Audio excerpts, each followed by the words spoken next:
Yes. Good morning. I'm sounding as if I'm Rachana Ranade male version today. Having really sore throat. So let me see how much I can talk.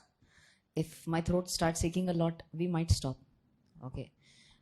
So today we'll do a little bit more of practical rather than me talking a lot. Okay. The excitement level might be a little less today in the class because of my throat is not doing pretty well. So yesterday, if you remember, I talked about indicators. Yes.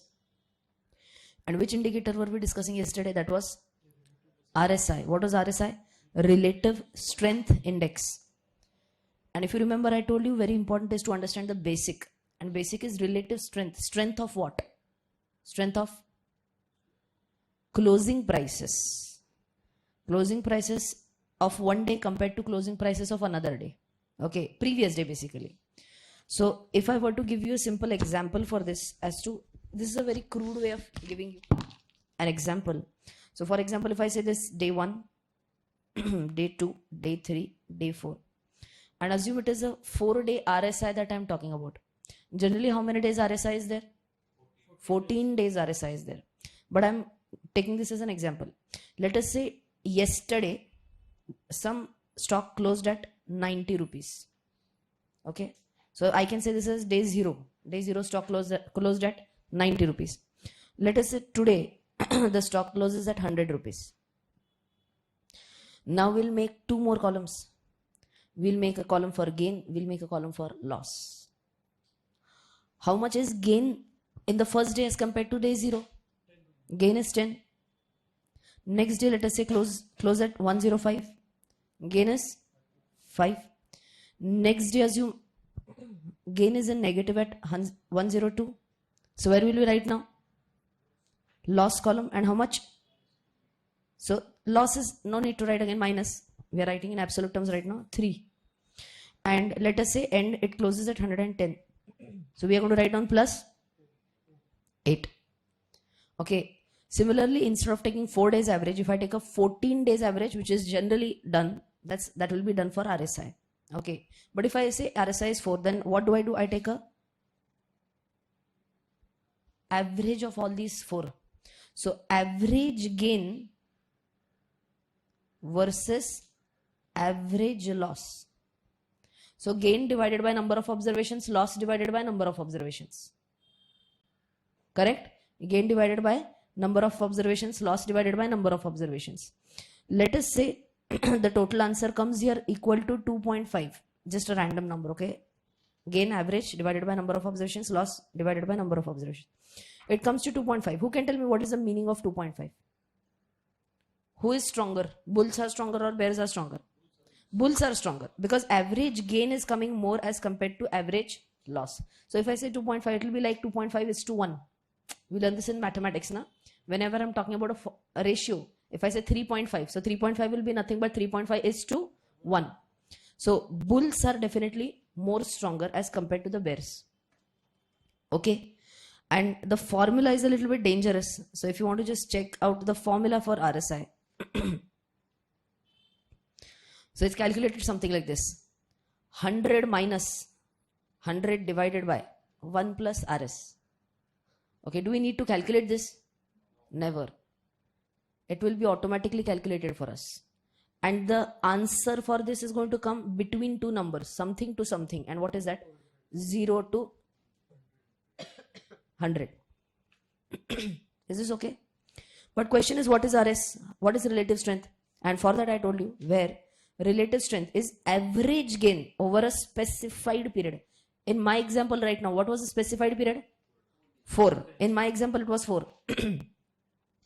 But in many normal routine cases, it is going to be 14 divided by what? Average loss over the same period. Okay. So I feel important point, you should write down how it is calculated first and then we'll proceed further. Have you given the heading as relative strength index? First write down it is calculated as, same slide you can copy. Have you written the formula?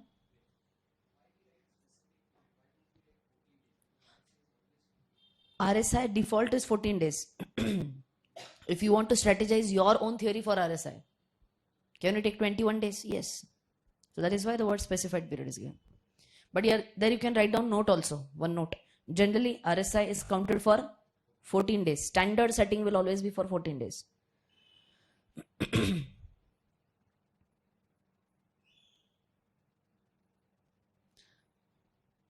Okay. So in simple words, can I say over a period of 2 weeks average, who is powerful than whom is what we are calculating? Correct? So we have written this generally 14 days.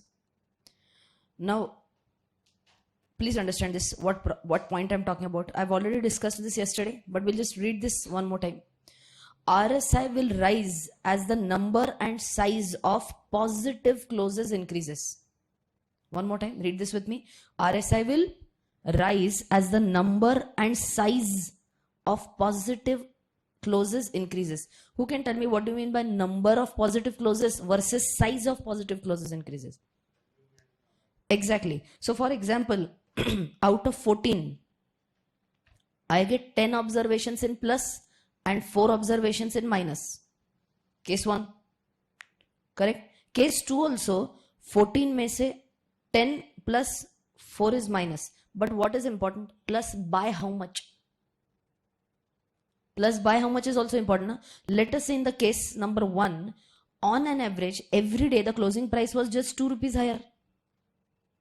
Correct? And in case number 2, on an average, the closing price is 5 rupees higher. What do you think? Where will RSI be stronger? In case number 2, RSI will be stronger. For those who did not understand, let me quickly repeat it for you one more time.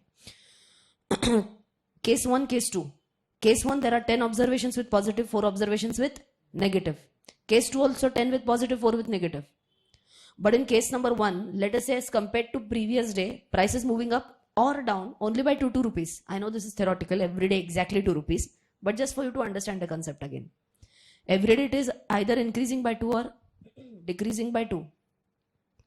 What happens in case number 2? Tell me. It either is going up or down by 5.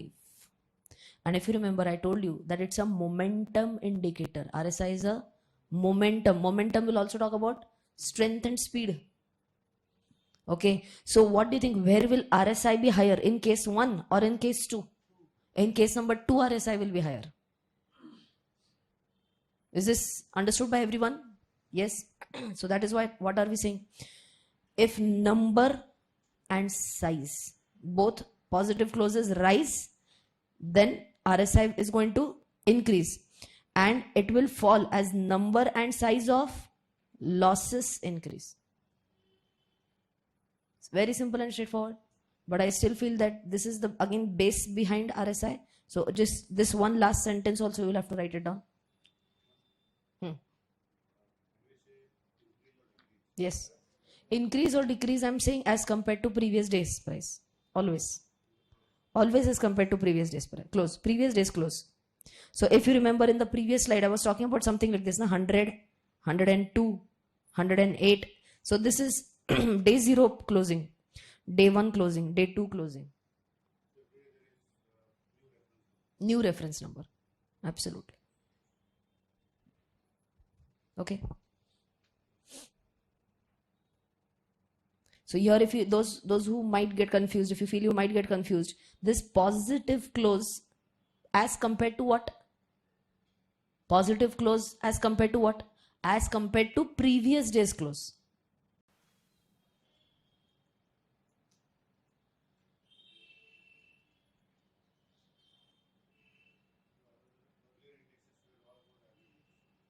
Yeah. Even this RSI 14, what is 14? 14 observations we are taking, and finally in observations we are taking average only. So this is also average. See, whenever I am comparing A with B, comparing it with absolute terms is okay, but comparing it with an average always gives me a better understanding. Whenever we do fundamental analysis, understand this, whenever we do fundamental analysis, yesterday only I was doing some analysis of a bank, fundamental, not technical. Assume I was doing ICICI bank analysis. I can compare ICICI ratios with HDFC ratios. Yes or no? Is it a competitor? Yes. I can compare ICICI with Axis. Okay. Instead of comparing bank versus bank, bank versus bank, could it be better if I compare bank with industry average of a bank?